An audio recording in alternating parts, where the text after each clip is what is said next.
श्री कृष्णा श्री कृष्णा श्री कृष्णा श्री कृष्णा। गुरुर्ब्रह्मा गुरुर्विष्णु गुरुर्देवो महेश्वरः गुरु साक्षात् परं ब्रह्म तस्मै श्री गुरवे नमः। तस्मै श्री गुरवे नमः। द्वैत को जब हम सत्य के रूप में स्वीकार करते हैं तब स्वप्न शुरू हो जाता है, तब संसार शुरू हो जाता है, तब दुख शुरू हो जाते हैं। और द्वैत को यदि हम द्वैत का अनुभव करते हुए भी सत्य न माने तो संसार उसी क्षण गायब हो जाता है।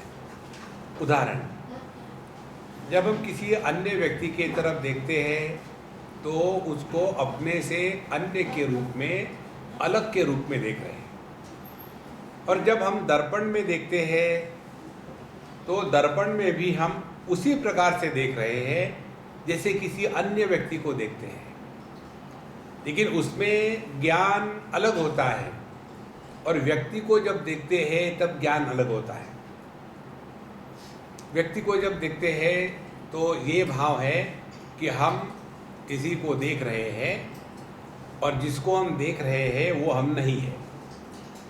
लेकिन जब दर्पण में अपने प्रतिबिंब को देखते हैं तो उस समय भाव ये है कि हम दर्पण में देख रहे हैं और अपने को देख रहे हैं। तो द्वैत में भी जब अद्वैत की हानि नहीं होती तब जीवन मुक्ति का आनंद है, और जब द्वैत के कारण अन्य की सिद्धि हो गई, जगत को सत्य मान लिया, तो वहीं से संसार प्रारंभ होता है। इसीलिए यह व्याप्य व्यापकता मिथ्या का तात्पर्य है कि द्वैत नाम की वस्तु है ही नहीं, भले हमको अनुभव आ रहा हो।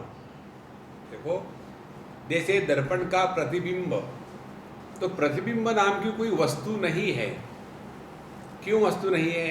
यदि दर्पण टूट जाता है तो प्रतिबिंब टूटता नहीं। यदि दर्पण को हटा लिया जाए तो प्रतिबिंब की हानि नहीं होती। इसी प्रकार से यह जो जगत है जिसको हम परिस्थिति विशेष में ही अनुभव करते हैं, दर्पण के प्रतिबिंब को अनुभव करने के लिए परिस्थिति विशेष की आवश्यकता है। समझो दर्पण एक जगह हो, हम दूसरी जगह हो और हम तीसरी जगह देख रहे हैं तो दर्पण में प्रतिबिंब नहीं दिखेगा। दर्पण भी होना चाहिए, वो कवर भी नहीं होना चाहिए, हमारे मुख के सामने भी चाहिए, हमारी आंखें भी खुली होनी चाहिए, उसमें दृष्टि भी होनी चाहिए, हमारे शरीर पर प्रकाश भी पड़ना चाहिए, तब जाकर के दर्पण में प्रतिबिंब निर्माण होता है। तो जैसे दर्पण का प्रतिबिंब नहीं होते हुए भी भासता है परिस्थिति विशेष में, उसी प्रकार से यह जो जागृत अवस्था का हमारा सबका जो अनुभव है वो परिस्थिति विशेष में ही होता है। देखो, अभी हम जब खाना खाने के बाद सो रहे थे तो उस समय हम कहाँ थे, कौन थे? सब कुछ गायब। और जहाँ परिस्थिति विशेष स्थूल देह के साथ तादाद में हो गया, एकदम पचमढ़ी पहुँच गए। और फिर अरे बाप रे, फिर क्लास को जाना है, स्वामी जी को थकावट कैसी नहीं आती, हमको सुन सुन के कान दुख रहे हैं, इनको बोल बोल के इनकी जीवा दुखती नहीं क्या? तो जो अनुभूति परिस्थिति विशेष की अपेक्षा रखती है वह भ्रांति है। इसलिए व्याप्य व्यापकता मिथ्या। इस प्रकार से इति ज्ञाते परे तत्वे, इस प्रकार से यदि हमने तत्व को, अपने स्वरूप को पहचान लिया तो भेदस्य अवसर कुतः, फिर भेद का कैसे अवसर होगा? अवसर माने अपॉर्चुनिटी, संभावना। तो भेद तभी होगा जब हमने अन्य को सत्य माना है। जब अन्य को सत्य नहीं माना है तो भेद का दर्शन होते हुए भी उसके द्वारा हम प्रभावित नहीं होंगे। यहाँ तक हमने देखा था। अब 47वें श्लोक में कहते हैं, श्रुत्या निवारितं नूनं नानात्वं स्वमुखेन हि कथं भासो भवेत् अन्यः स्थिते चाद्वय कारणे। श्रुति के द्वारा माने उपनिषदों में नानात्वं स्वमुखेन ही निवारितं नूनम, श्रुति में उपनिषद में नानात्व माने अनेकता का निषेध किया गया है। नेह नानास्ति किंचन, एकमेवा द्वयम ब्रह्म नेह नानास्ति किंचन, एकमात्र तत्व है और जो अनेकता है वो वास्तविक नहीं है। जैसे आकाश एक है और इसमें जो अनेक दिशाएं हैं, पूर्व पश्चिम उत्तर दक्षिण, वो दिशाएं नाम मात्र के लिए है, असल में आकाश ही है। इसी प्रकार से एक ही परमात्मा तत्व, उसमें उपाधि के कारण जीव जगत ईश्वर इनका निर्माण हुआ है। तो यह निर्माण औपाधिक है, वास्तविक नहीं है। और इसी के कारण जगत में 5 प्रकार के भेद निर्माण हो जाते हैं, कि तीनों के कारण। पहला भेद जीव जगत का, दूसरा जीव ईश्वर का, तीसरा ईश्वर जगत का, चौथा जगत जगत का, पांचवा जीव जीव का। तो जीव और जगत इनके अनेक भेद है, ईश्वर इन सबसे अलग है। इस प्रकार से ये जो अनेकता है ये केवल औपाधिक है, वास्तविक नहीं। और यह जो आभास है, जीव जो है, यदि परमात्मा एक ही है तो क्या जीव अन्य रूप से रह सकता है? देखो, जीव को समझने में जो हम लोगों की गलती होती है ना, वो गलती इसलिए है कि हमने ठीक से समझा नहीं। कैसे? यदि दर्पण के प्रतिबिंब को हमको वर्णन करना है तो दर्पण में जो प्रतिबिंब है उसका वर्णन कैसा करेंगे? उस पर क्या क्या चीज़ों की आवश्यकता है? एक तो अपना मुख कमल चाहिए, दूसरा दर्पण चाहिए, और तीसरा अपना चेहरा उस दर्पण के सामने चाहिए। ये 3 बातें होगी तब प्रतिबिंब होगा। यदि हमने ये कल्पना करी कि हम अपने मुख को नहीं ले आएंगे, दर्पण को नहीं ले आएंगे, तो प्रतिबिंब की संभावना है क्या? प्रतिबिंब संभव है ही नहीं। इसीलिए प्रतिबिंब इन 3 चीज़ों से मिलकर के बनता है। एक तो जो बिंब है अपना मुख, दूसरा उसमें प्रतिबिंबित होने की जो मीडियम है दर्पण, और तीसरा प्रतिबिंब। इन तीनों को मिलाकर के प्रतिबिंब बनता है। इसी प्रकार से परमात्मा और परमात्मा की इस उपाधि में अभिव्यक्ति, उसको कहते हैं जीव। तो इन तीनों में हमारा मुख, बिंब, दर्पण और प्रतिबिंब, इसी प्रकार से परमात्मा, अंतःकरण और उसमें आभास का प्रतिबिंब, इन तीनों को मिलाकर के जीव तैयार होता है। इसीलिए ये तीनों में सत्य क्या है? अपना मुख सत्य है कि दर्पण सत्य है कि प्रतिबिंब सत्य है? तो उसमें दर्पण की स्थिति और प्रतिबिंब की स्थिति सत्य नहीं है, सत्य है अपना मुख। इसी प्रकार से जीव में परमात्मा अंश जो है वो सत्य है, और यह जो अंतःकरण पंचकोशों को लेकर के जो हमने स्वीकार किया है वो सत्य नहीं है। इसीलिए श्रुत्या निवारितम नूनम नानात्वं स्वमुखे नहीं, श्रुति के द्वारा यह जो अनेकता है इसको इनकार कर दिया है। और कथम भासो भवेत् अन्यः, इसलिए जीव अन्य कैसे हो सकता है? ये परमात्मा ही है, वही परमात्मा उपाधि के माध्यम से अनेक सा लगता है। दोषोपि विहित श्रुत्या मृत्योर्मृत्युं स गच्छति इह पश्यति नानात्वं मायया वंचितो नरः। तो जो माया के प्रभाव में आ गया है, ऐसा जो व्यक्ति है, दोषोपि विहितः श्रुत्या, श्रुति ने ये स्पष्ट कहा है अनेकता यह दृष्टि दोष है। देखो, एक बार हम किसी के यहाँ गए थे चाय पानी पीने के लिए, उनकी नई नई बहू आई थी।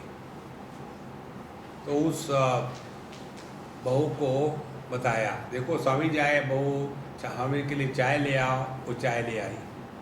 उस समय मैंने अपने चश्मे निकाला और आँखों को मैं खुजला रहा था, तकलीफ हो रही थी। तो जब मैंने आँखों को दबाया और देखा उसको तो 2 दिखी। तो मैंने कहा कि अरे आपने तो कहा था एक बहू है, यहाँ 2 कहाँ से आ गई? आँखों को दबाया तो 2 हो गई। तो वो भी बहुत इंटेलिजेंट थी। उसने कहा स्वामी जी एक आपके लिए और एक आपके लिए। तो ये दूसरा कहाँ से आया? तो केवल यह उपाधि के कारण अन्य की प्रतीति होती है, लेकिन वास्तविक में नहीं होता। तो दोषोपि विहित श्रुत्या, फिर भी यदि हम द्वैत को सत्य माने तो मृत्यो हो मृत्युम स गच्छति, यह नाना इव पश्यति। तो वो आदमी हमेशा मरने के चक्कर में फंसा है, ऐसा जीता ही नहीं कभी। देखो हम लोगों को मरने की कितनी एक्सपर्टाइज हो गई है। सुबह उठे, चाय नहीं मिली, मर गए। सुबह उठे, चाय मिली, चीनी नहीं मिली, मर गए। सुबह उठे, चाय मिली, चीनी मिली, दूध नहीं मिला, मर गए। हमको मर मर के अब जीने की आदत ही भूल गए, मरने की यह आदत लग गई।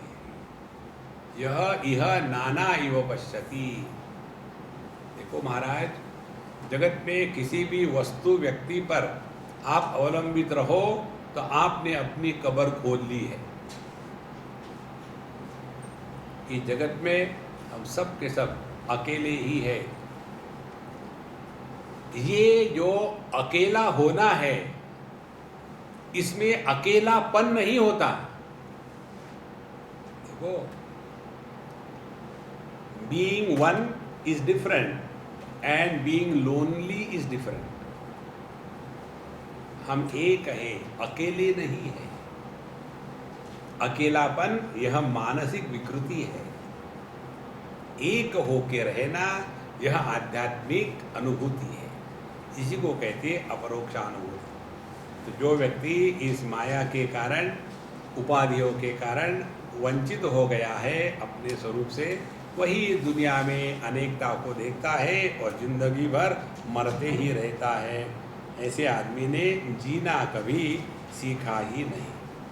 ऐसा जो हमेशा मरते ही रहता है, उस आदमी से क्या बात करें? उसको तो कोई जिंदा रहता है तो वो आश्चर्य होता है, अरे वो जिंदा कैसा है? हम होते थे उसके जगह में 25 बार मर जाते। अब द्वैत मिथ्या है ये बताया।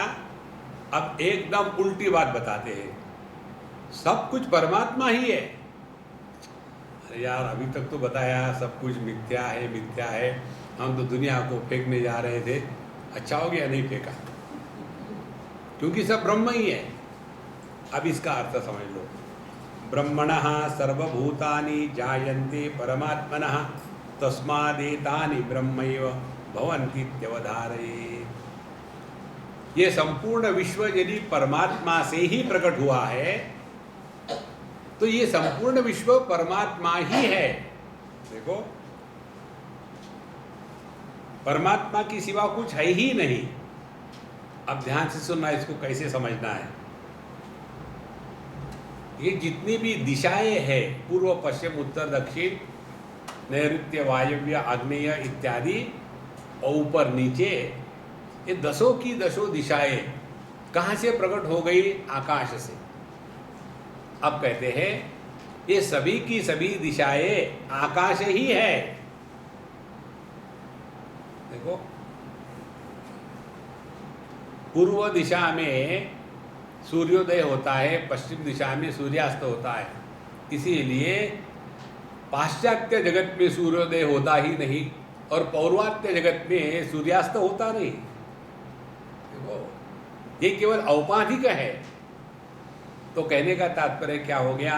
यदि हम देखते हैं परमात्मा को और कहते हैं कि ये जगत है, तो वो भ्रांति है।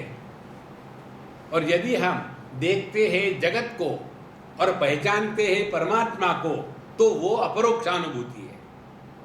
देखो, यदि हम देखते हैं आकाश को और कहते हैं ये पूर्व पश्चिम उत्तर दक्षिण है तो हम संसारी है, और देखते हैं दिशा को और पहचानते हैं कि ये दिशा कोई भी हो, है आकाश ही, तब हमारी दृष्टि ठीक है। माने औपाधिक उपलब्धियों को सत्य मानना यही बंधन है। जो उपाधि रहित अनुभूति है वही सत्य है। तस्मात् एतानि ब्रह्मैव भवन्ति, क्योंकि यह संपूर्ण दिशाएं उसी आकाश से प्रकट हो गई है तो वह आकाश ही है। उसी प्रकार से यह संपूर्ण जगत परमात्मा से प्रकट हुआ है तो परमात्मा ही हो सकता है, अन्य कुछ भी नहीं हो सकता। आगे कहते हैं ब्रह्मैव सर्वनामानि रूपाणि विविधानि च कर्माण्यपि समग्राणि बिभर्तिर्हि श्रुतिर्जगौ। तो क्या क्या है सब जगत परमात्मा? तो पहले सब भूत मात्र बताए, अब बताते हैं जितने भी नाम रूप है वो सभी के सभी अनेक प्रकार के नाम और रूप उसी परमात्मा के ही है। देखो,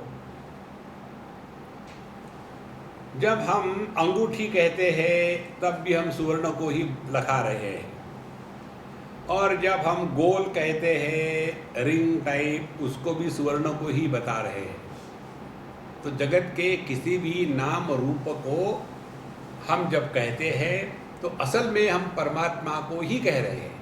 देखो, जैसे कृष्ण कन्हैया महाराज जब मिट्टी खा रहे थे तो यशोदा मैया को गुस्सा आया और भगवान को उन्होंने गाली दी। सुअर कहीं का मिट्टी खाता है, तो भगवान को लगा अरे बाप रे, मेरी माँ ने कहीं मेरा स्वरूप पहचान तो नहीं लिया, क्योंकि वराह अवतार मेरा ही था। तुरंत उन्होंने मुंह खोल करके उसको पूर्ण विश्व दिखा दिया और वो बेचारी भोली वाली गोपिका कंफ्यूज हो गई। देखो, भगवान ने सबको कंफ्यूज करके छोड़ा है, माँ को नहीं छोड़ा, दूसरे को किसको छोड़े।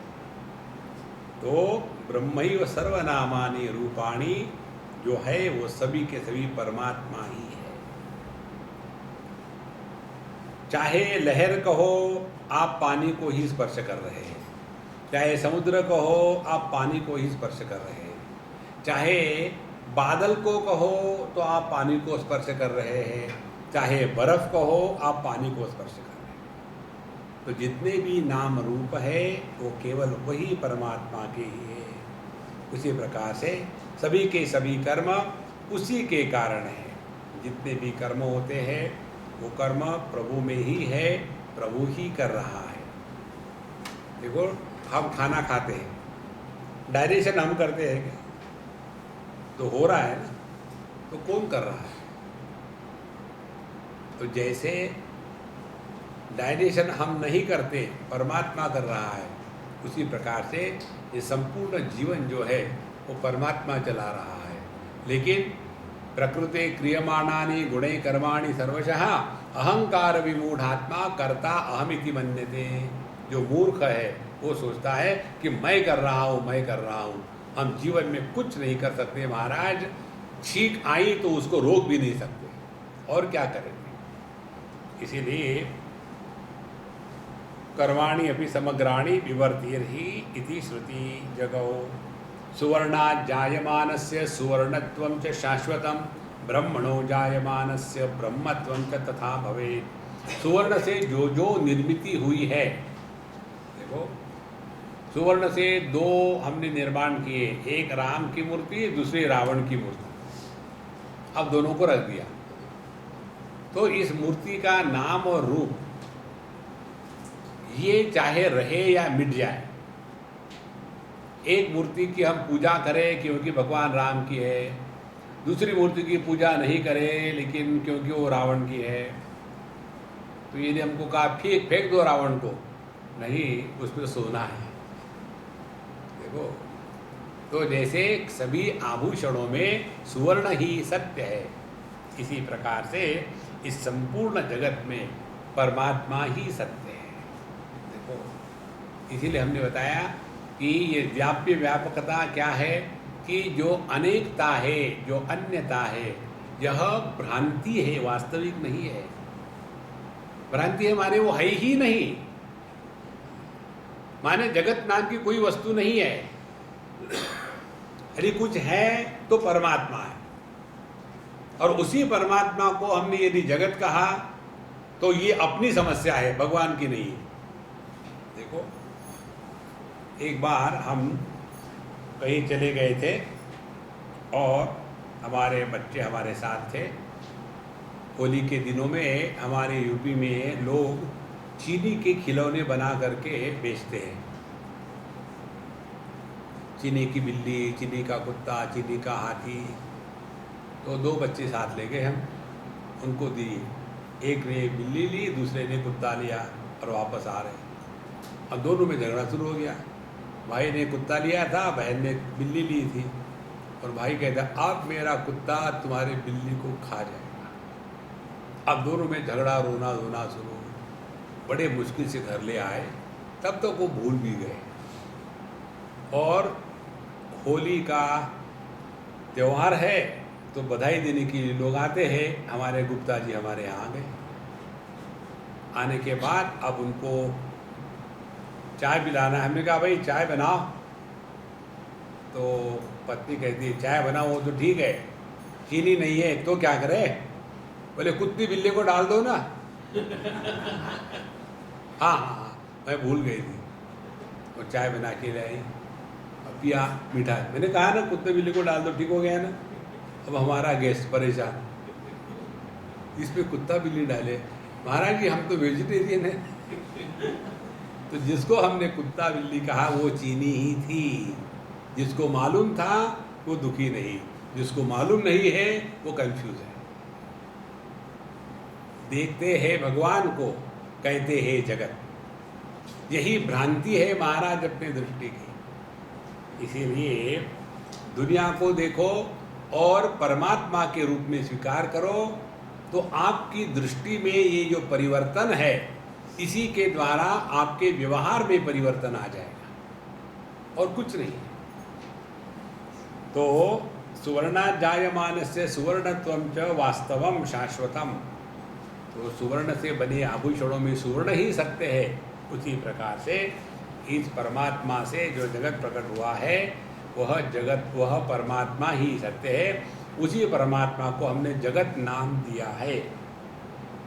स्वल्पम अपि अंतरम कृत्वा जीवात्मा परमात्मनोः यः संतिष्ठति मूढ़ात्मा भयं तस्या विभाषितम। जो व्यक्ति जीवात्मा और परमात्मा इनमें स्वल्पम अपि अंतरम कृत्वा तिष्ठति, जो थोड़ा भी भेद रखता है कि मैं जीवात्मा और परमात्मा मेरे से अन्य है, तो वो व्यक्ति जिंदगी भर केवल भय का ही शिकार रहता है। ध्यान से सुनना, हम लोगों की जो भक्ति है ना, वो भक्ति प्रेम से नहीं है, वो भय से है। डर डर के जितनी उपासना करने वाले हैं ना, आप देखो ऐसे डर के जीते हैं। जैसे एक बार हम कहीं थे और खाने के लिए बैठे, 2-4 माताएं खड़ी थी। उस समय आपने कभी अनुभव नहीं किया, मैं रोज़ करता हूँ। मैं खाने को बैठा हूँ, सब मेरे तरफ देखते रहते हैं। मैंने रोटी तोड़ी, फिर उसको अचार लगाया, सब्जी लगाई, फिर दाल में दाल ढूंढने के लिए डुबकी लगाई और निकाल करके खाने के लिए लिया। आ किया तो सबका मुंह आ हो जाता है तादाद पे, और फिर मुझे नज़र लग जाती है। तो फिर मैंने क्या किया, उस अम्मा को हमने कहा अम्मा इधर, वही मैंने उसको खिलाया, मैंने नहीं खाया, और उसने खा लिया। उसके पश्चात खाना पीना हो गया। स्वामी जी आज बहुत गलती हो गई। मैंने कोई बात नहीं, एक हर बार गलती हो जाती है, हमेशा ठीक ही नहीं रहना चाहिए, गलती भी करना चाहिए, नहीं तो आदमी को ठीक रहने का अभिमान होता है। देखो, जिस आदमी ने कभी चोरी नहीं करी ना, उस आदमी को, मैंने कभी चोरी नहीं की, लोगों के जैसा थोड़ी हूँ, उसका अभिमान हो जाता है। जो आदमी हमेशा सुबह जल्दी उठ जाता है, उसको उसका अभिमान है। लोगों के जैसे थोड़ी है 10-10 बजे तक सोते हैं, हम तो 9 बजे उठ जाते हैं। ये जो अहंकार की मक्खी है ना, ये अपने घर के मक्खी के जैसी है, कहीं भी बैठ लेती है, चाहे भगवान का प्रसाद हो चाहे कूड़ा करकट हो, कोई विवेक है ही नहीं। तो ये जो मैं है, इस मैं से अपने आप को बचाना है। तो जीवात्मा परमात्मनो हो अल्पम अपि अंतरम कुरुते। तो ये जो भगवान को अपने से अलग रखते हैं उपासना करने वाले, डर डर के जीते हैं, डर डर के जीते हैं। उस अम्मा को मैंने जब खिलाया, स्वामी जी बहुत गलती हो गई, मैं क्या करूँ, हो गई तो हो गई, क्या हो गया, क्या किया तुमने? बोले स्वामी जी मैंने नहीं किया। क्या किया? फिर तुमने नहीं किया तो गलती कहाँ हुई? किसी और ने किया, तुम्हारी थोड़ी गलती है। बोले लेकिन स्वामी जी ये देखो, आपने मुझे आज चावल सब्जी खिलाई, आज एकादशी, तो एकादशी के दिन नहीं खाना चाहिए, अब मैंने खा लिया, अब क्या होगा? हमें सिंपल बात है, नरक में जाओगी डायरेक्ट, नॉन स्टॉप फ्लाइट। आपको कुछ नहीं होगा। मैंने कुछ होगा ही नहीं, मैंने कुछ किया ही नहीं। अब क्या करें? अब अगले बार से दोनों एकादशियाँ किया करो। एकादशी हमेशा 2 आती है, एक भूल के तो दूसरी करो। ऐसा जो डर डर के जीते हैं वो उपासना नहीं है। देखो, डर हमेशा अन्य का होता है, परमात्मा डरने की वस्तु नहीं है। परमात्मा प्रेम करने की वस्तु है।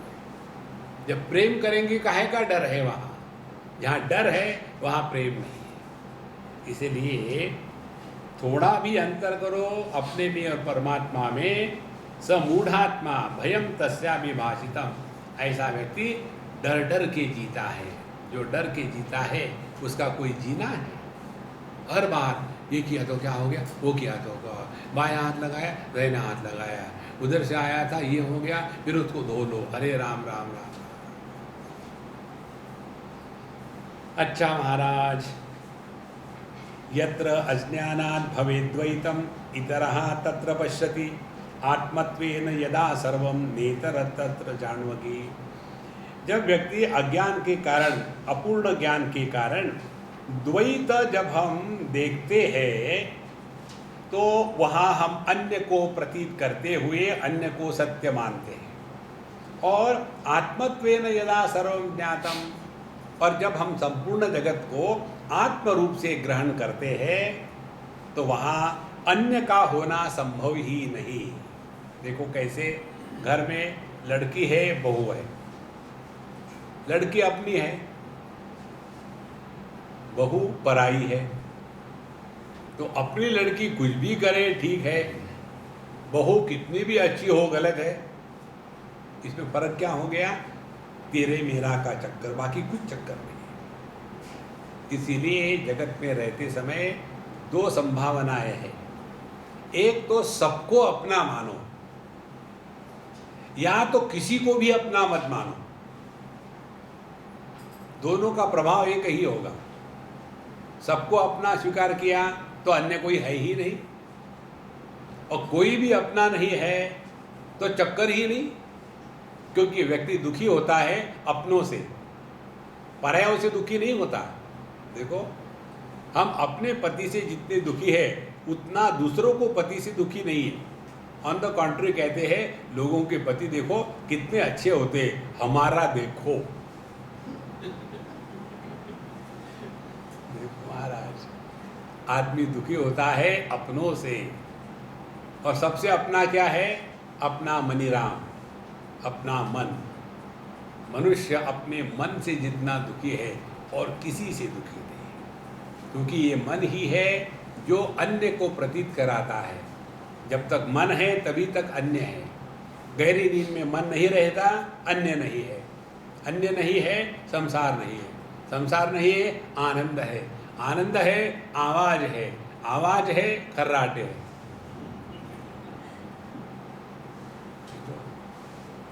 जब लोगों को खुशी होती है तो चुप थोड़ी बैठे, चिल्लाते आ।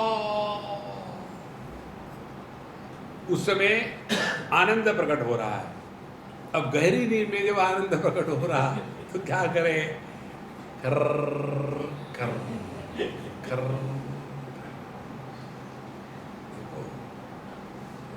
कोई भी व्यक्ति जब जागृत अवस्था में होता है ना, तब खर्राटे नहीं मार सकता। ट्राई करो, संभव ही नहीं है, क्योंकि जागृत अवस्था में सुखी नहीं है, दुखी है। देखो, यस्मिन् सर्वाणि भूतानि आत्मत्वेन विजानतः न वै तस्य भवेन्मोहः न च शोको अद्वितीयतः। ये विचार ईशावास्य उपनिषद में आता है। कहते हैं यस्मिन् सर्वाणि भूतानि आत्मा एव विजानतः, आत्मत्वेन विजानतः। जिस क्षण हम सबको आत्म रूप से स्वीकार करते हैं, माने सब अपने ही है, कोई पराया नहीं दुनिया में, कोई पराया नहीं।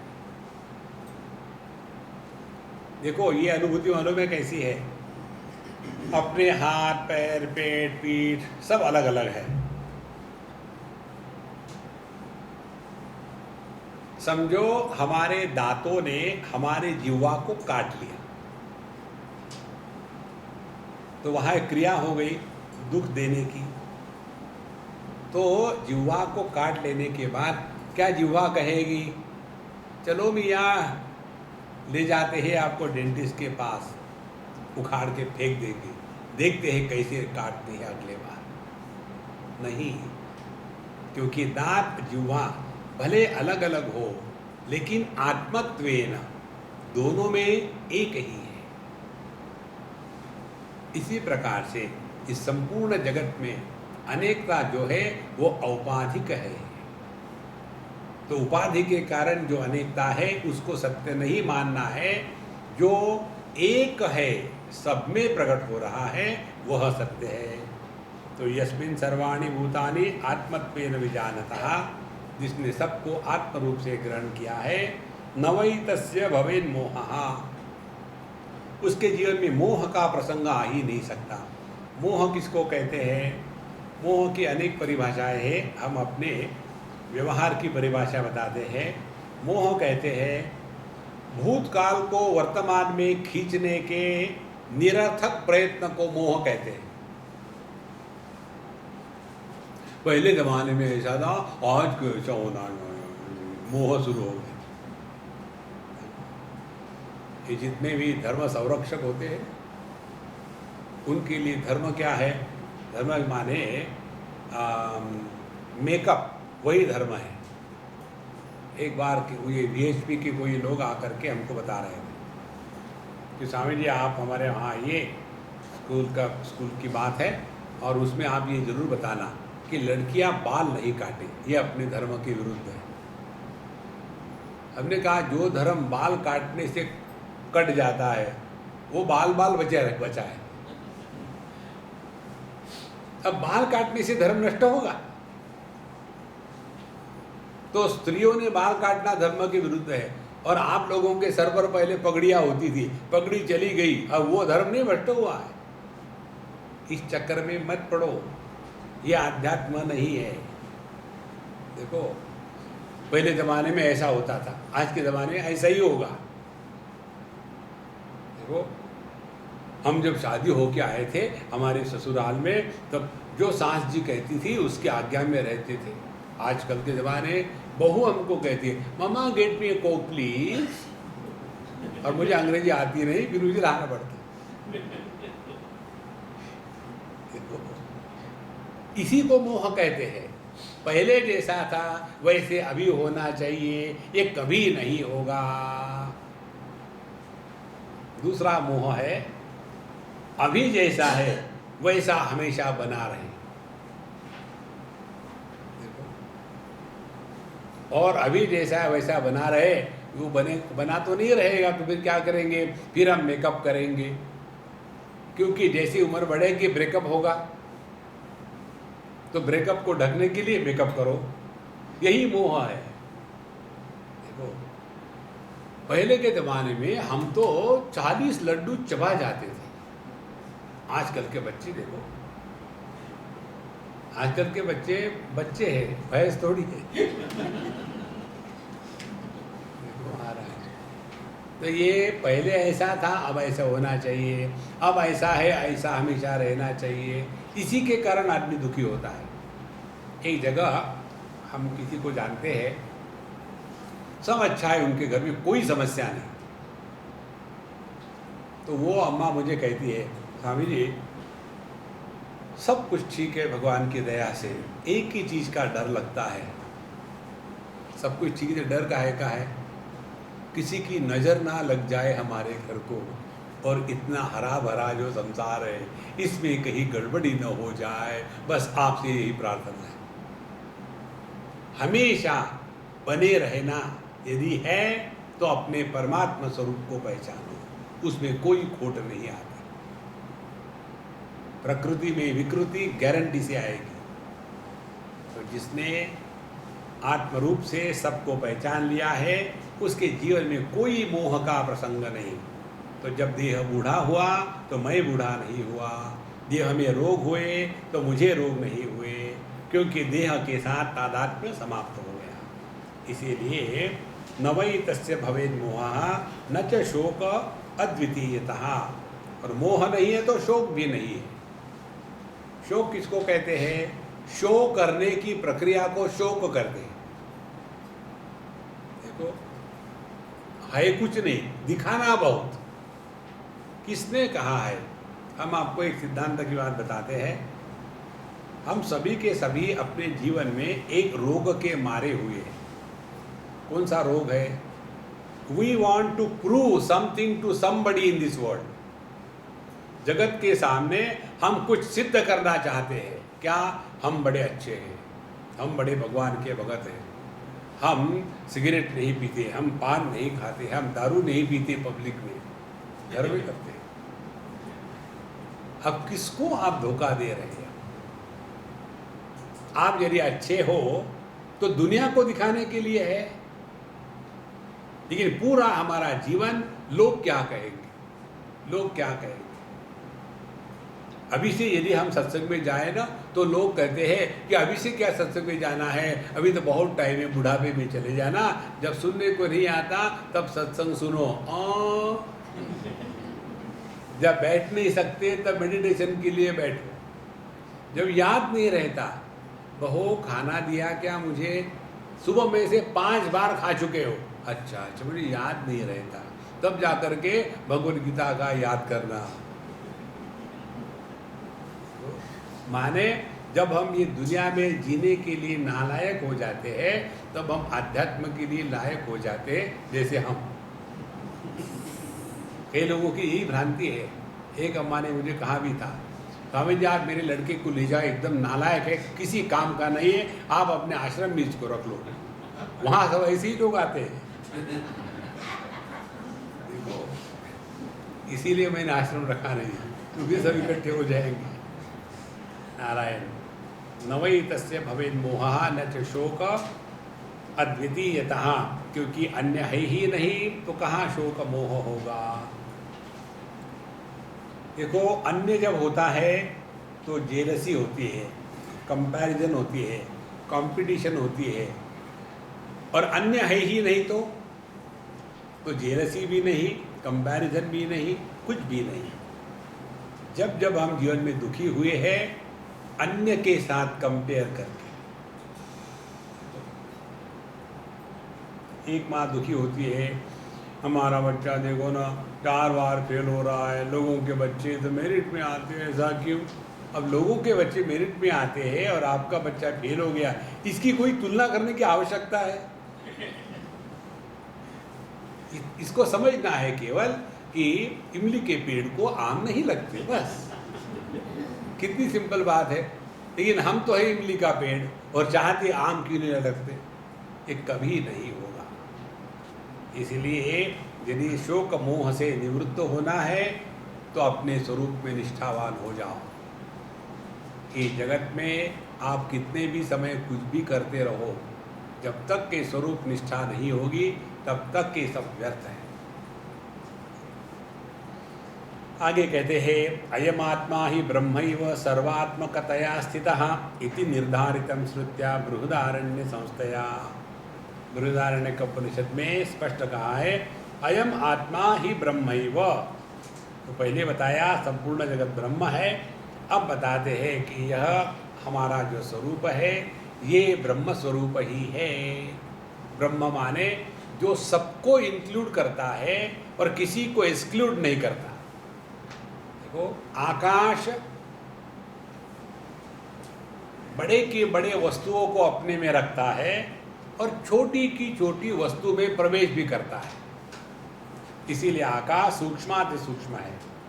तो परमात्मा की ही तुलना थोड़ी मात्रा में आकाश से होती है। यदि आप ऐसी कल्पना करो स्वयं प्रकाश आकाश होगा तो कैसे होगा? वो है ब्रह्म। अब कैसे होगा, ध्यान से सुनो। आकाश माने जो सबको अवकाश देता है, जो सबको रहने के लिए जगह देता है, क्योंकि खाली है, आओ सब रह लो, आकाश। दूसरा, आकाश वो है कि जिसके सिवा अन्य कुछ है ही नहीं। तो फिर दुनिया कहाँ गई? दुनिया है ही नहीं, क्योंकि दुनिया भी परमात्मा ही है। तो ऐसे आकाश को समझना हो तो कैसे समझे? तो ऐसी कल्पना करो, यदि आकाश सॉलिड होगा तो सॉलिड स्पेस इज परमात्मा। सॉलिड होने के कारण अन्य है ही नहीं, और स्पेस होने के कारण सब उसी में है। देखो, इस प्रकार से जब हम तत्व का चिंतन करेंगे तब पता चलता है अयम आत्मा ही ब्रह्मैव। ये अनेक आत्मा नहीं है। देह अनेक है लेकिन उसमें अनेक आत्मे नहीं है, आत्मा एक ही है। जैसे बल्ब अनेक है, उसमें प्रकाश अनेक नहीं है, प्रकाश एक ही है। देखो, इसको देखने की दृष्टि मालूम है कैसी है? जैसे आप इस छत की तरफ देखो तो ऐसे लगता है कि कितने 10-20 बल्ब है, 10-20 जगह से प्रकाश आ रहा है। तो हमारा ध्यान कहाँ है? अनेकता पर है, प्रकाश पर नहीं है। और यदि आपका ध्यान प्रकाश पर गया तो क्या समझ में आएगा? ये छत के पीछे एक प्रकाश है और ये छत को अनेक छेद हो गए हैं, और वो छेद अनेक होने के कारण एक ही प्रकाश अनेक भास रहा है। दक्षिणामूर्ति स्तोत्र में यह विचार आता है, नाना छिद्र घटोदर स्थित महादीप प्रभाभास्वरम ज्ञानम यस्य तु चक्षुरादिकरण द्वारा बहिस्पंदते जानामीति तमेव भान्तमनुभाति एतत् समस्तम जगत तस्मै श्री गुरुमूर्तये नमः श्री दक्षिणामूर्तये। जैसे कोई बहुत बड़ा घट हो और उस घट में अनेक छेद हो और उसके अंदर एक ही दीपक रखा हो, तो बाहर जैसे अनेक प्रकाश आते हैं। अनेकता ये छेदों के कारण है, प्रकाश एक ही है।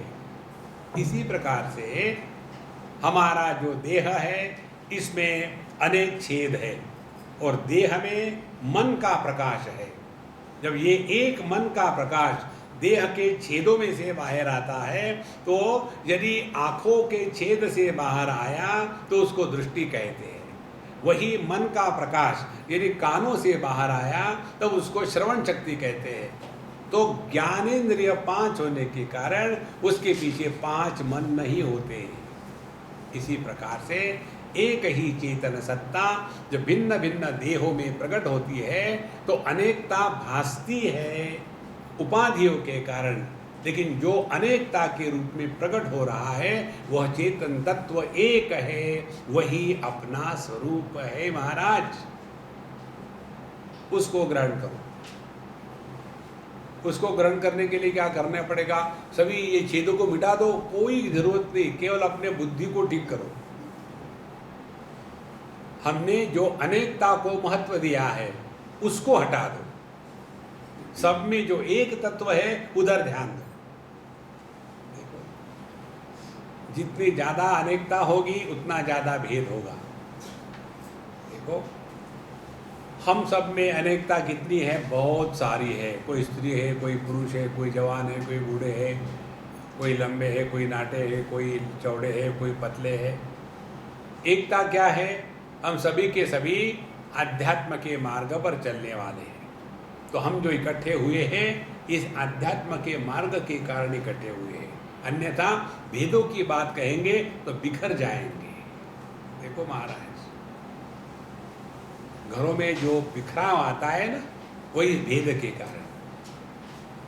तुम्हारे घर में यही सिखाया जाएगा तुमको, बहू हमारे यहाँ ऐसा नहीं चलेगा, हमारे यहाँ तो हमारा नियम चलेगा। शुरू हो गए झगड़े। तुम्हारा मेरा यही तो संसार है महाराज। इसीलिए अयम आत्मा ही ब्रह्मैव सर्वात्मकतया स्थितः इति निर्धारितम श्रुत्या बृहदारण्य संस्थया।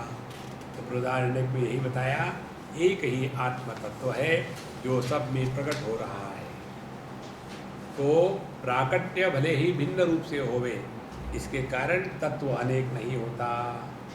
तो बोलिए जगत की जो अनेकता है ये क्या है?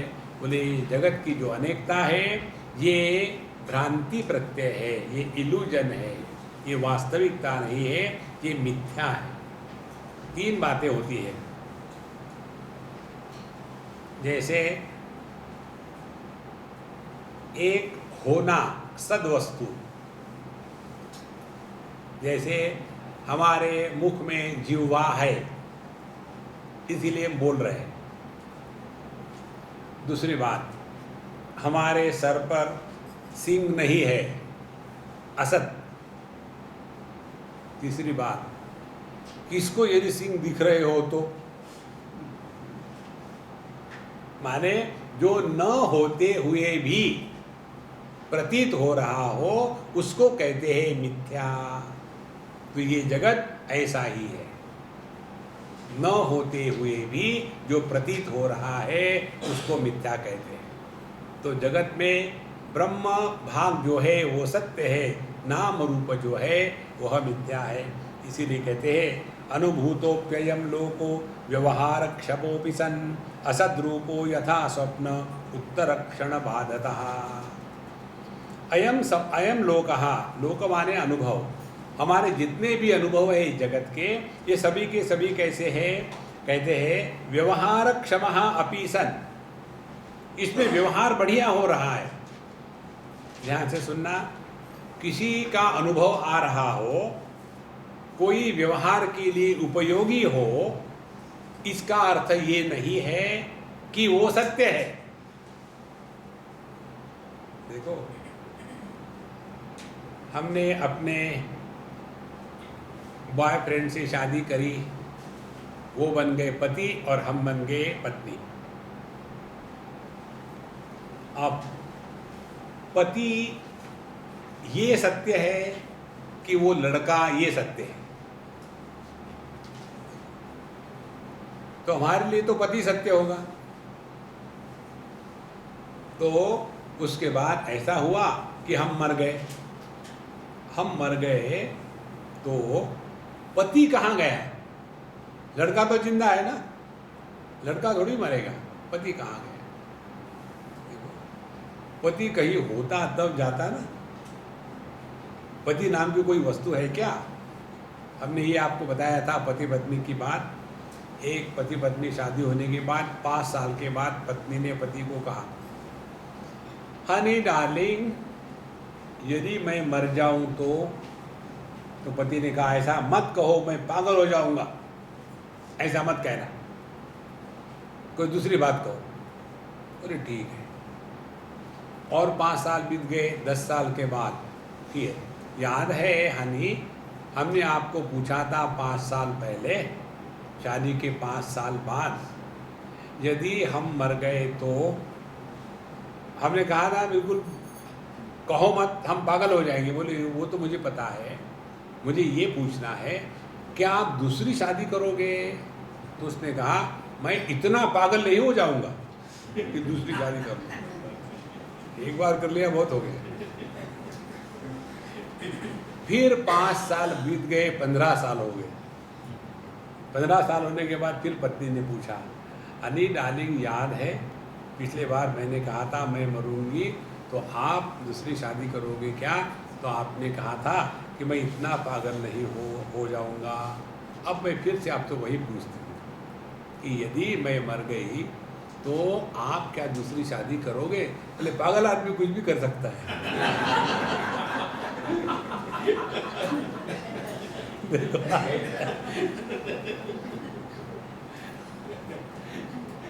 तो ये जो रिश्ते नाते हैं ना, इसमें फंसो मत। अपना अपना जो ड्रामा करना है पूरा करो, लेकिन सत्य एक है, उसको पकड़ के रखो।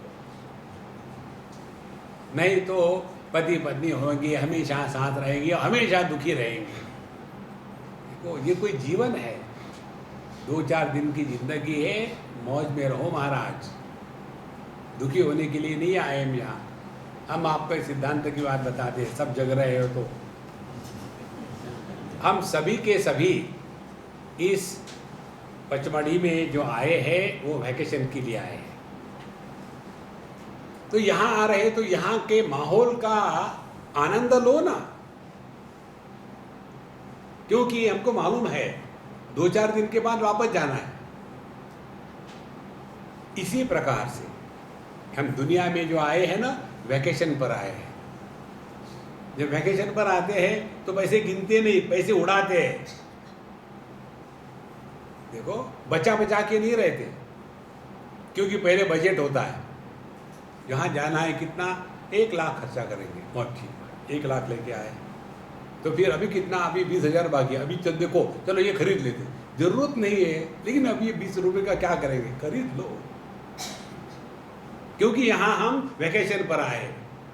और फिर जैसे जैसे जाने का दिन नज़दीक आता है वैसे वैसे उत्सुकता बढ़ती है। अब यहाँ बहुत हो गए यार, बोर हो गए, अब चलो अपने घर जाएंगे। घर जा कर के वही 3 टांग वाली कुर्सी और संगीत करने वाली खटिया और बहेरा कप जिसके होठ फट गए हैं, उसमें चाय, पत्नी ने गुस्से के साथ दी, लो। उसमें जो आनंद है वो और कहीं नहीं। तो जब हमको वैकेशन खत्म होती है तब घर जाने की जैसे उत्सुकता रहती है ना, दुखी थोड़ी रहता है। इसी प्रकार से इस दुनिया में हम वैकेशन के लिए आए हैं। अब जैसे जैसे घर जाने का समय आएगा उत्सुकता से रहो, ऐसे नहीं अब पता नहीं मरने के बाद क्या होगा। कौन हो आप, हिंदू की मुसलमान? हिंदू, जलाएंगे हम आपको, क्या होगा क्या? नहीं नहीं नहीं, वैसी बात नहीं। फिर क्या होगा? यदि आप कहीं नौकरी कर रहे हो तो एक दिन छुट्टी होगी, लेकिन संडे को मत मरना, छुट्टी बर्बाद हो जाएगी। नहीं नहीं नहीं, मरने के बाद सोल का क्या होगा? देखो, जो आदमी मरने की सोचता है वो जी कहाँ रहा है? किसी भी प्रकार से विचार करो, दुखी होना संभव नहीं है। जो दुखी होते हैं वो बहुत धोखेबाज है, स्वयं को धोखा देते हैं। इससे बढ़कर के और कोई बड़ी बेवकूफ़ी नहीं है दुखी होना। इसीलिए क्योंकि किसी का हमको अनुभव आ रहा है, उपयोगी है, इसका मतलब ये नहीं कि वो सत्य है। स अनुभूतोपेयम लोको व्यवहारक्षमोपि सन असत रूपा यथा स्वप्न उत्तर क्षण बाधतः। कोई भी व्यक्ति सपना सपने के रूप में नहीं देखता। देखो, सपना जब होता है तब वो जागृत के जैसे ही सत्य लगता है। सपने में आपने देखा कि बहुत बढ़िया चारों तरफ अकाल पड़ा हुआ है और लोग भूख से मर रहे हैं और आप भी बड़े भूखे हो। एक कोई अमीर आदमी और रोटी और सब्जी बांट रहा है, आप भी लाइन में खड़े हो गए, एकदम सत्य मालूम पड़ता है। और जैसे आपका नंबर आया, आपको एक चपाती मिली, थोड़ा सब्जी का टच मिला, और जैसे आप जा रहे थे उतने में एक कुत्ते ने आके झपाट से मारी उस पर और रोटी लेके भागा और आप उसके पीछे भाग रहे हैं, पीछे पत्थर लगा और आप गिर गए और सपना टूट गया। फिर भी चलता ही रहता है। तो स्वप्न हमेशा जागृत के जितना ही सत्य लगता है जब सपना जारी होता है तब, और सपने से उठने के बाद फिर कभी आदमी ये कहेगा सपने में एक शेर आया था, मैंने मार दिया उसको। कैसे? सपना तोड़ दिया। इसी प्रकार से जब इस जागृत सपने से हम जग जाएंगे ना, उसको कहते हैं अपरोक्षानुभूति।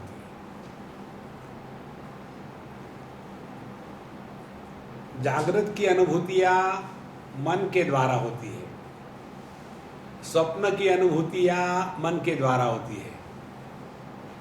मन के द्वारा होने वाले स्वप्न की अनुभूतियां को हम कल्पना करके छोड़ देते हैं।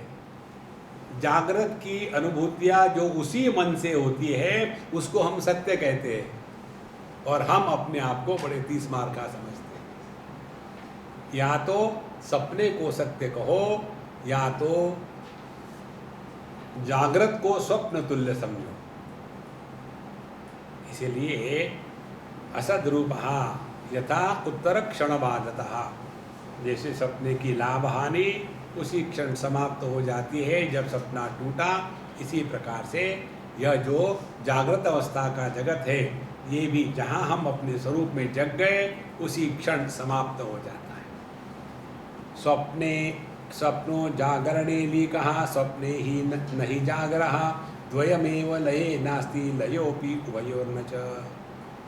जब स्वप्न है तो उसमें जागृत अवस्था नहीं है, जब स्वप्न है उसमें जागृत नहीं, और जब जागृत है उसमें स्वप्न नहीं, और दोनों का अभाव है सुषुप्ति अवस्था में।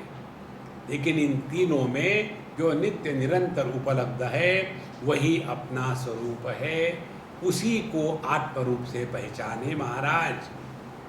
बाकी का सब चला चली का खेला, इसमें ना कोई आया है ना कोई गया है, ना किसी का जन्म हुआ है ना कोई मरा है। ये सब प्रभु का नाटक चल रहा है। हम कहते तो है राम लीला कृष्ण लीला, इसका अर्थ नहीं समझते। लीला का तात्पर्य सब दिखता है कि हो रहा है, लेकिन होता कुछ भी नहीं। देखो भगवान रामचंद्र जी बड़े रोए, सीता माता को रावण उठा के ले गया। उसके पहले उन्होंने ही सीता जी को कहा था कि आप अपने स्वरूप को अग्नि में छुपा दो और जेरॉक्स कॉपी बाहर मेरे लिए भेज देना। ये बात किसी को पता नहीं थी, केवल राम जी को और सीता जी को, लक्ष्मण जी को भी मालूम नहीं। तो जब रावण सीता को उठा के ले गया तो केवल जेरॉक्स कॉपी, ओरिजिनल नहीं। और सब जब नाटक हो रहा था, ओ मेरी पत्नी को रावण उठा के ले गया, हे पेड़ों हे पौधों कहाँ है मेरी पत्नी, मैं उसके सिवा जी नहीं सकता। बड़े भगवान दुख से रोमांटिक हो रहे थे। नाटक था, वास्तविक नहीं थी। उनको तो मालूम था कि जिसको चुरा के ले गए वो जेरॉक्स कॉपी है, ओरिजिनल तो अपने पास है। देखो महाराज, तो इस जगत में जैसे भगवान अवतार लेते हैं केवल नाटक करने के लिए, हम भी तो भगवान से कम है क्या? तो नाटक करो। नाटक करने में हम सिंसियर होते हैं, तो इतना बढ़िया नाटक करते हैं कि अगले को लगता है कि वास्तविक कुछ हो रहा है। जैसे अभी हम लोग बैठे हैं, इससे बढ़िया नाटक क्या हो सकता है? मानो सुन रहे हैं। बाहर से कोई आके देखेगा, अरे बाप रे, यहाँ तो अद्वैत वेदांत पर सूक्ष्म चिंतन चल रहा है, सभी के सभी यहाँ ऋषि मुनि आके बैठे हैं।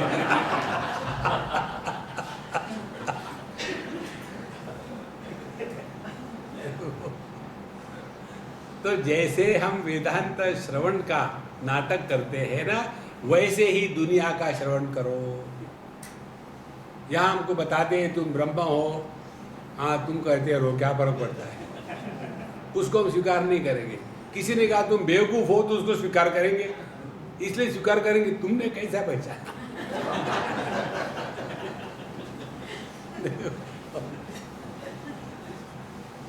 तो महाराज ये जागृत स्वप्न सुषुप्ति ये चला चली का खेला है, ये आता है जाता है, इसमें कुछ सत्य नहीं है। इन सब में जो एक तत्व है जो जागृत को प्रकाशित करता है स्वप्न को, और दोनों के अभाव को सुषुप्ति में प्रकाशित करता है, उसका कभी अभाव नहीं होता। यह अपना स्वरूप है। त्रयमेवं भवेन्मिथ्या गुणत्रय विनिर्मितम अस्य दृष्टा गुणातीतो नित्यो एकश्चिदात्मकः। तो ये जो तीनों अनुभूतियाँ है, जागृत स्वप्न सुषुप्ति, ये तीनों की तीन गुणों के कारण निर्मित है। जागृत अवस्था सत्व गुण प्रधान है, जिसमें बुद्धि और तर्क, लॉजिक, रीजन इसका महात्म्य है। स्वप्नावस्था जो है वो रजोगुण प्रधान है, और इसमें सब चीज़ें उटपटांग होती रहती है, जिसका कोई किसी से संबंध नहीं, कुछ भी हो सकता है सपने में। देखो, सपने में लॉजिक नहीं होता, केवल वहाँ एक्शन ही एक्शन है। और जो सुषुप्ति अवस्था है वो तमोगुण का कार्य है। तो सत्व रजस तमस इन तीनों का जो कार्य है वो है जागृत स्वप्न सुषुप्ति, और इन तीनों के परे जो एक परमात्मा तत्व है वो अपना स्वरूप है। इसीलिए अस्य दृष्टा गुणातीतः, इन सब का जो प्रकाशक है, सबको जो आधार देता है, तीन गुणों के परे है, और इसीलिए उसमें ना तो ज्ञान है, ना तो क्रिया है, ना तो द्रव्य है। जो ज्ञान, क्रिया और द्रव्य इन तीनों के परे है, और जो नित्य है, जिसमें कोई परिवर्तन नहीं होता, ऐसा चिदात्मकः जो चैतन्य स्वरूप है वो अपना स्वरूप है। इसको सत्य मानो, और बाकी का जो तमाशा चल रहा है उसको पकड़ के ना रखे। एक विचित्र बात यह है कि हम रोज यही करते हैं जो हमने बताया, लेकिन हम ये करते हैं यही हमको पता नहीं। देखो कैसे, जैसे स्वप्नावस्था में जागृत के वस्तुओं की उपलब्धि नहीं होती, तो जब हम सपने में हैं तब जागृत पुरुष नहीं, पति नहीं, पत्नी नहीं, कुछ भी नहीं। सुषुप्ति में दोनों का अभाव है, लेकिन हमारा अभाव नहीं है। अब इसके लिए, इसको समझने के लिए हमको विश्वास रखने की आवश्यकता नहीं। अपरोक्षानुभूति अपने अनुभूतियों का विश्लेषण है। यदि हम अपने ही अनुभूतियों का विश्लेषण करके उससे ना सीखे तो भगवान भी हमको कुछ नहीं सिखा सकता। देखो महाराज, इसीलिए केवल अपने अनुभूतियों का विश्लेषण करें और उससे सीखें। उपनिषद का एक मंत्र है, बहुत सुंदर मंत्र है, उसमें कहते हैं परीक्ष लोकान कर्मचितान ब्राह्मणः निर्वेदमायात्। यदि हम अपने जीवन के जितने भी भूतकालीन अनुभूतियां हैं उसका फिर से अवलोकन करें, उसका फिर मूल्यांकन करें, तो हमको एक बार निश्चित होगी। क्या होगी? निर्वेदमायात्, हृदय में वैराग्य प्रकट होगा। कैसे? एक उदाहरण ले लो। बचपन से आज तक हमने कितनी इच्छाएं पूरी करी है? एक हजारों इच्छाएं पूरी करी है, लेकिन क्या कभी इच्छाएं पूरी हुई है? तो सीखना क्या है? इच्छाओं को पूरा करना ये असंभव है, ये सीखना है। और जिसके मन में इच्छा नहीं होती वो परमात्मा है। देखो, गहरी नींद में एक भी इच्छा नहीं होती तो उसमें आनंद है ना। और नींद को चले जाओ आप और एक इच्छा रहे, सुबह जल्दी उठ करके नहा धो करके फ्लाइट पकड़नी है, तो रात भर आप सो नहीं पाओगे एक इच्छा के कारण। तो हमारे अंदर तो एक क्या हजारों इच्छा है, तो कैसे शांति रहेगी। इसीलिए महाराज इसको स्पष्ट समझ ले कि ये 3 गुणों का खेल चल रहा है, जागृत स्वप्न सुषुप्ति। इन तीनों को प्रकाशित करने वाले हम इन तीनों के परे हैं। इसीलिए सत्वगुण आया तो फुदकने की आवश्यकता नहीं, रजोगुण आया तो कूदने की आवश्यकता नहीं, तमोगुण आया तो रोने की आवश्यकता नहीं। ये तो 3 गुणों का खेल चल रहा है। गुणा गुणेषु वर्तन्ते इति मत्वा न सज्जते। गीता में कहते हैं तत्ववित्तु महाबाहो गुण कर्म विभागशः। जिसने गुण और कर्म के विभागों को जाना है, क्या जाना है? गुणा गुणेषु वर्तन्ते। ज्ञानेन्द्रिय सत्व गुण है, कर्मेंद्रिय रजोगुण है, जगत के वस्तु तमोगुण है। तो हमने पूरे जीवन में सत्वगुण के ज्ञान से, रजोगुण के कर्म से, तमोगुण के वस्तुओं को इकट्ठा करना, यही जीवन समझा है। इससे अपने आप को छुड़ा लो। इससे छुड़ाने की एक ही टेक्निक है, और वो टेक्निक ये है कि किसी से कोई अपेक्षा न रखो। हम यहाँ केवल टाइम पास करने के लिए आए हैं, आकर के बढ़िया टाइम पास करो, रहो, निकल जाओ। यहाँ हमेशा के लिए कोई नहीं आया। नाम भर लिखे हाईलैंड होटल, हाई होटल है, हाईलैंड का है, यहाँ से जाना ही है, हमेशा के लिए थोड़ी आए। इसी प्रकार से इस दुनिया में भी जब तक है तब तक मौज में रहो और सूटकेस को तैयार रखो। लेकिन हमने तैयार रखा है, सूटकेस बहुत भारी हो गई है, तो क्या करें? अगले जन्म में बहस। सूटकेस खाली होगी तो अगले जन्म का सवाल ही नहीं। सभी के सभी संस्कारों को मिटा दो, परमात्मा स्वरूप को पहचान करके। यद्वद मृति घट भ्रांतिम शुक्तो वा रजत स्थितिम तद्वद ब्रह्मणि जीवत्वं भ्रांत्या पश्यति न स्वतः। ओम पूर्णमदः पूर्णमिदं पूर्णात् पूर्णमुदच्यते पूर्णस्य पूर्णमादाय पूर्णमेवावशिष्यते। ओम शांति शांति शांति। हरि ओम। श्री गुरुभ्यो नमः। हरि ओम।